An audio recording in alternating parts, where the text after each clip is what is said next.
நாட்டிலுள்ள அனைத்து போலீஸ் நிலையங்களிலும் இரவு 10 மணிக்கு பிறகு வேலி கதவு மூடப்படும் என்ற உத்தரவு அமலுக்கு வந்ததும் மக்களுக்கான சேவை அளிப்பை அது ஒருபோதும் பாதிக்காது. தேசிய போலீஸ் படை தலைவர் தான் ஸ்ரீ ரசாருடின் ஹுசேன் அந்த உத்தரவாதத்தை வழங்கியுள்ளார். வேலி கதவு மூடப்படுவதால் போலீஸ் நிலையமே மூடப்படும் என்று அர்த்தமாகாது. வழக்கம் போல் அது செயல்படும். இரவு 10 மணிக்கு மேல் போக்குவரத்து பாதிக்கப்படாத வகையில் சற்று தொலைவில் வாகனங்களை நிறுத்திவிட்டு பொதுமக்கள் போலீஸ் நிலையங்களில் புகார் அளிக்கலாம்.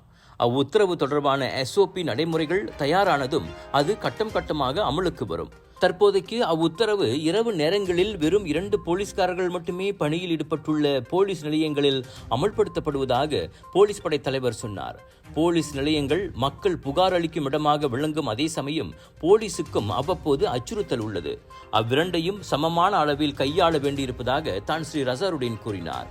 மே 17ஆம் தேதி உளுத்திராம் போலீஸ் நிலையத்தில் ஆடவன் ஒருவன் மேற்கொண்ட தாக்குதலில் 2 போலீஸ்காரர்கள் கொல்லப்பட்டு மேலும் ஒருவர் காயமடைந்த சம்பவத்தை அடுத்து ஒரு முன்னெச்சரிக்கை நடவடிக்கையாக இரவு 10 மணியோடு போலீஸ் நிலையங்களில் வேலி கதவுகள் இனி மூடப்படும் என உள்துறை அமைச்சு முன்னதாக அறிவித்திருந்தது. Just watch me. Charge! Keeping you and your loved ones safe indoors with Nano EX technology. Panasonic.